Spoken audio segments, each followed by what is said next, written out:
रासायनिक अभिक्रिया. संयोग रासायनिक अभिक्रियेसाठी आपल्याला काय लागेल? मॅग्नेशियम.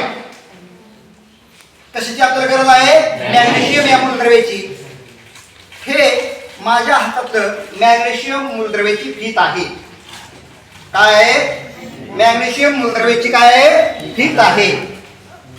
ही फीत मी काय करणार आहे? हा चिमटा आहे. काय आहे हा? चिमटा. मी अशी व्यवस्थितपणे चिमट्यामध्ये काय करणार आहे? अडकवणार आहे. संयोग रासायनिक अभिक्रिया म्हणजे काय? की ज्या रासायनिक अभिक्रियेमध्ये अभिक्रिया कारकामध्ये रासायनिक अभिक्रिया घडून आल्याच्या नंतर फक्त काय घडून आल्याच्या नंतर एकच उत्पादित मिळते, अशा रासायनिक अभिक्रियेला काय म्हणतात? संयोग रासायनिक अभिक्रिया असे म्हणतात. उत्पादित काय आहे? एकच. आणि अभिक्रियाकारक कोण किती आहेत? दोन. एक मॅग्नेशियम आणि दुसरा ऑक्सिजन. आता ही फीत जी आहे मॅग्नेशियमची फीत, ही रासायनिक अभिक्रिया जी आहे संयोग रासायनिक अभिक्रिया घडून येण्यासाठी उष्णता द्यावी लागेल आणि म्हणून मेणबत्तीचा आपण वापर करणार आहोत.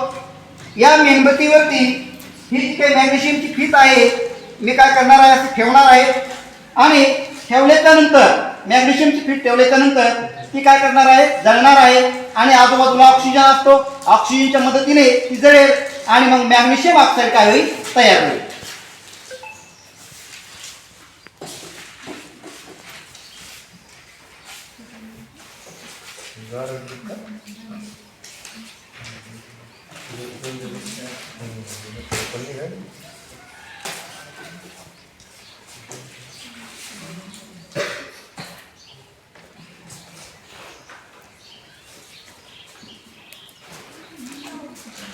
अशा पद्धतीने मॅग्नेशियम आणि ऑक्सिजन यांच्यामध्ये रासायनिक अभिक्रिया घडून मॅग्नेशियम ऑक्साईड तयार होत आहे.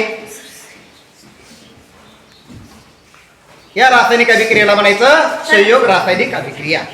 थँक्यू.